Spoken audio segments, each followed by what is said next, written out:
Welcome to our class. We are now in module 2. Okay, so before we start our lesson, let us have first a math puzzle.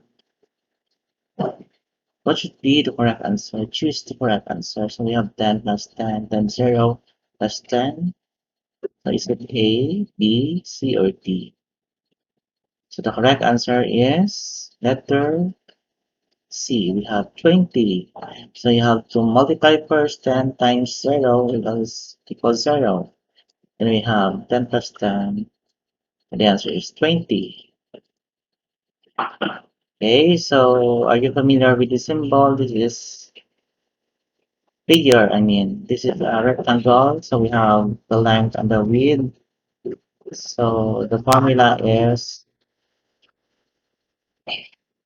A is equal to length times the width.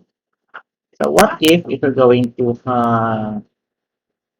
have the measurement of the length and the width, and we're going to solve for the area. So what we're going to do is, supposing the length is 8 centimeter and the width is 7 centimeter. So what is the area of this figure? So all you have to do is substitute the L and the W. So we have 8 and 7. So the area of this figure is 56 centimeters squared. So our topic is evaluating functions. So it is the process of determining the value of the function of the number assigned to a given variable, just like in evaluating algebraic expressions. So to evaluate functions, just need to A. Replace each letter in the expression with the assigned value, and letter B. Perform the operations in the expression using the correct order of operations. Hello everyone, I'm going to show you how to evaluate function.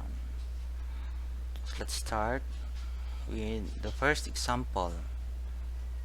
We have f of x equals 2x minus 4 if x is equal to 3.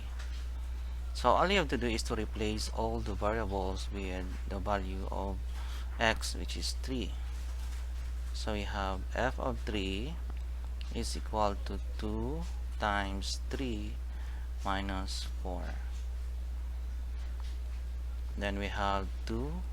F of 3 is equal to 2 times 3 is 6. Then just bring down minus 4. Then we have f of 3 is equal to 6 minus 4 is equal to 2. So the value of the function 2x minus 4 if x is equal to 3 is 2. Next, number 2, we have g of x equals 3x squared plus 7.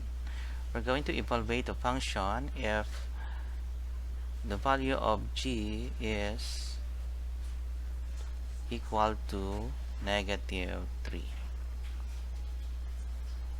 So we're going to replace all the value of x with negative 3.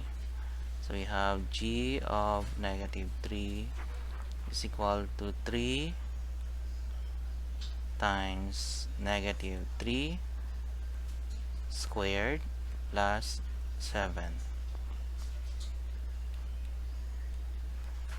So we have the operations exponent and multiplication. So we're going to perform first exponent. So we have 3 times the square of negative 3 is positive 9 or 9, because when you square a negative, the result is always positive. Then just bring down 7. Then we have to multiply 3 times 9 is 27. Then again bring down 7.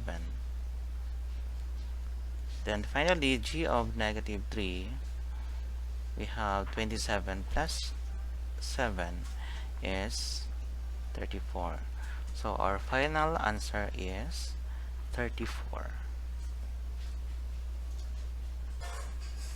So we are now in number 3 example.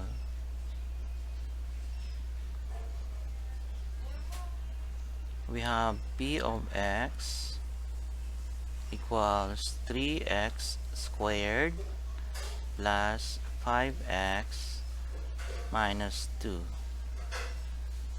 So we're going to solve the function if p is equal to 0 and if p is equal to negative 1.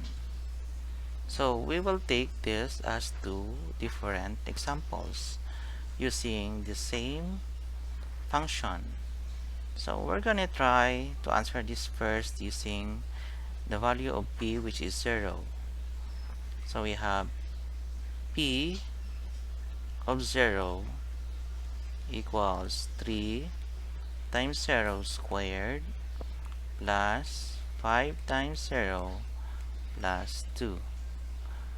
So remember that multiplying any number with 0, the result is 0. So we have this is 0 and 5 times 0 is 0. Therefore, p of 0 is equal to 2.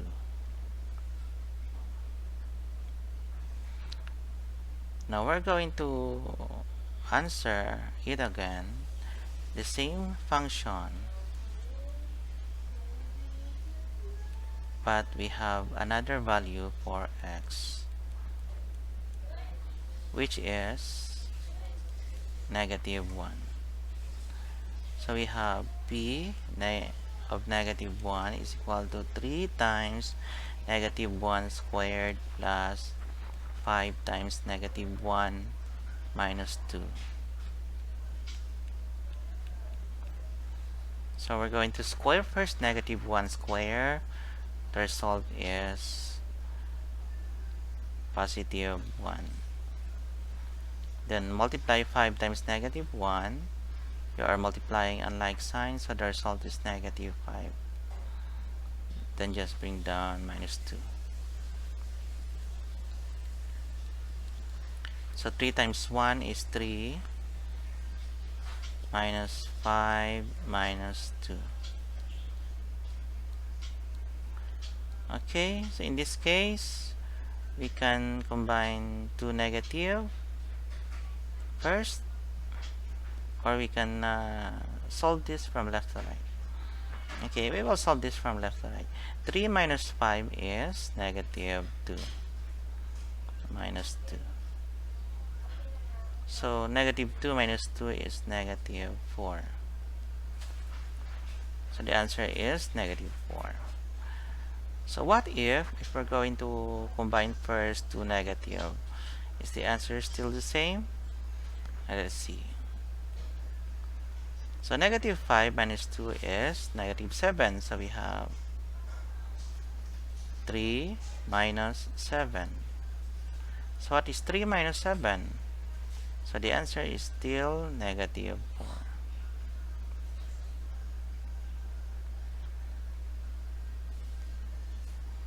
So we are now in number 4 example. We have f of x equals 5x plus 1. So find or evaluate the function if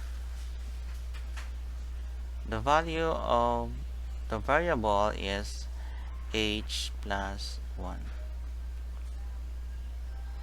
So in this case, the value of x is also a variable.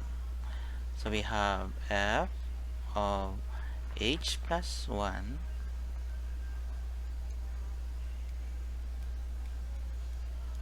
is equal to 5 times h plus 1 plus 1.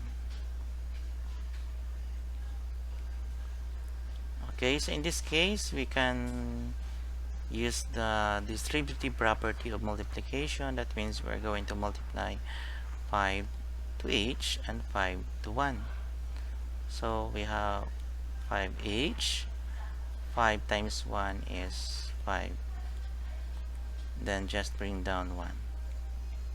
So in this case, we're going to combine like terms. So uh, 5h is, there is no function having h as a variable, so we'll just bring down 5h. Then we can combine 5 and 1, so that is 6. So the value of the function, if x is h plus 1, is 5h plus 6.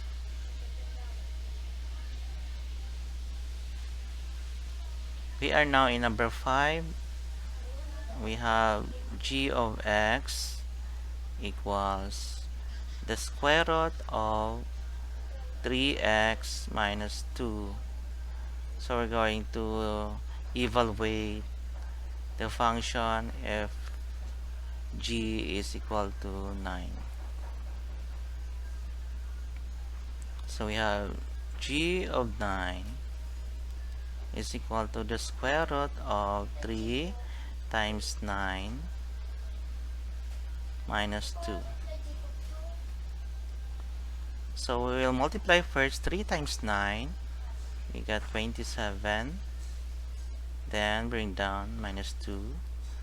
Then 27 minus 2 is 25.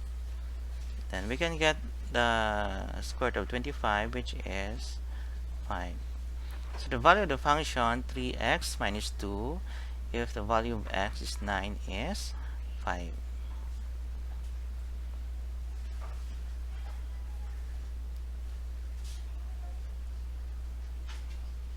So we are now in number 6. We have h of x equals 4x plus 8 over 2x minus 4. We're going to evaluate the function if x is equal to 5. So we have 4 times 5 plus 8 over 2 times 5 minus 4. So we're going to multiply. 4 times 5 is 20 plus 8 over 10 minus 4.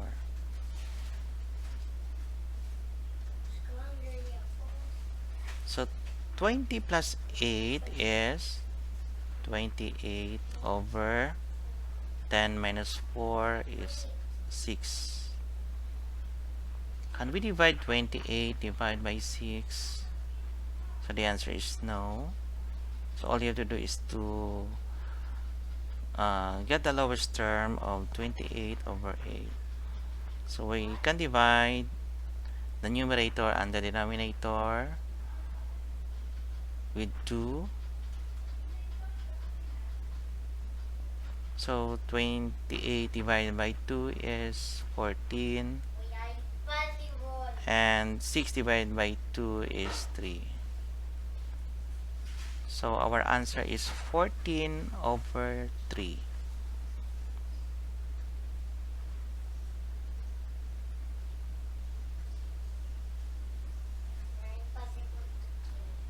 So we are now in number 7.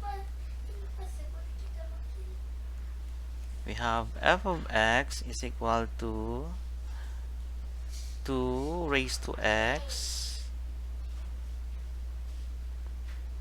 We are going to evaluate the function if x is equal to 3 halves. So we have f of 3 halves is equal to 2 raised to 3 halves. So in this case, we're going to rewrite this in radical form. So the denominator is 2, so that is square root.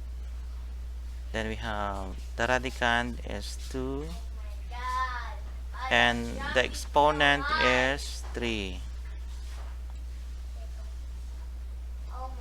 So we have 2 cube is 8.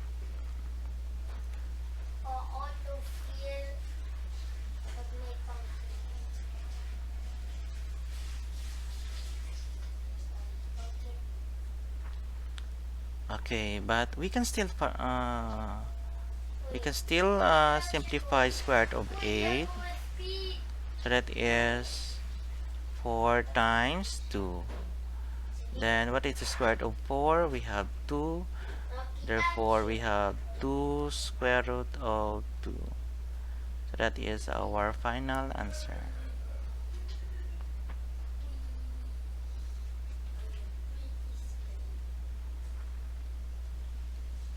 Number 8.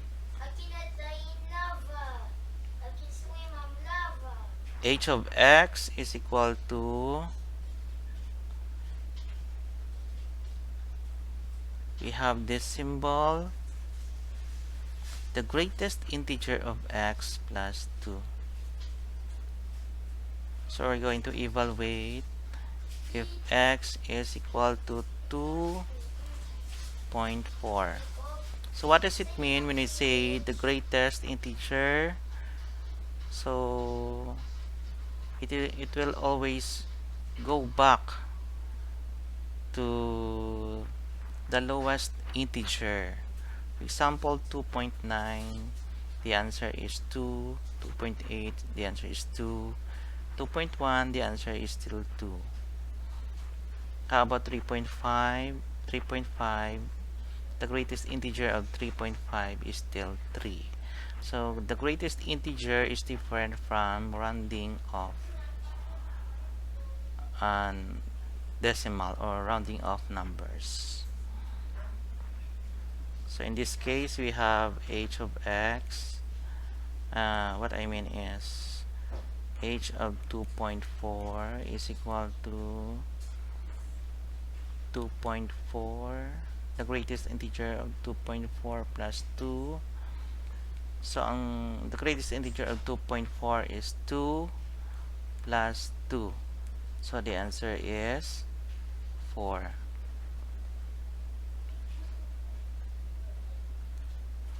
So we are now in number 9 example. We have f of x equals the absolute value of x minus 3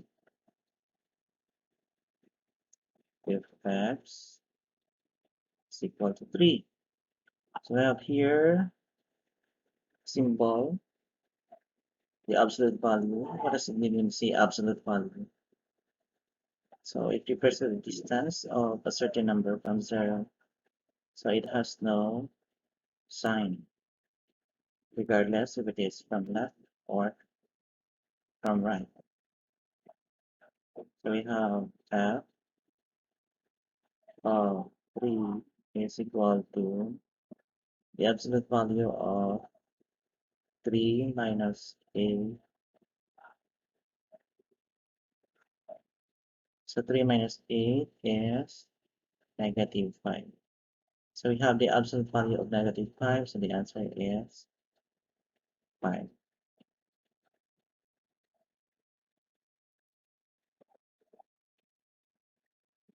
Number 10 example, we have f of x equals x squared minus 2x plus 2. So what would be the value of the function if we're going to evaluate using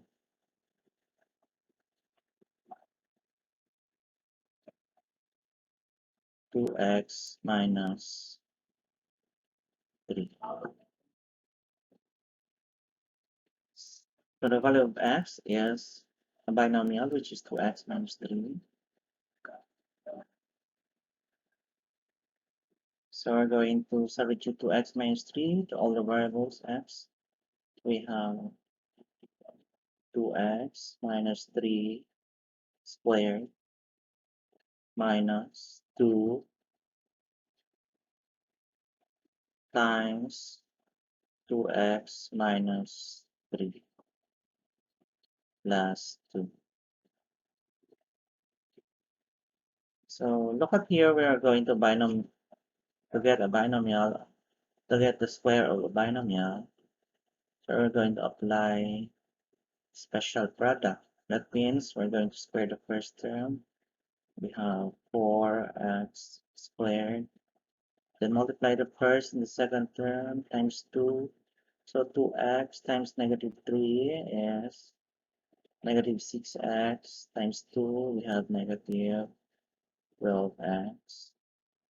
Then square the last term, so the square of negative 2 is positive now. You can get the product of this if you want to do a long multiplication process. Next, we're going to apply distributive property. Negative 2 times 2x is negative 4x. Negative 2 times negative 3 is positive 6. Then bring down plus 2. And finally, all you have to do is to combine like terms. So we have only 4x squared. So this is 9. 4x squared. Then we have negative 12x and negative 4x. So we're going to combine the two. We have negative 16x. Next, we're going to combine a constant 9, 6, and 2.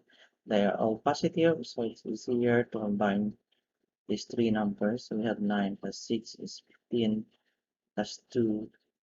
We have 17. So we have plus 17. So that is the final answer.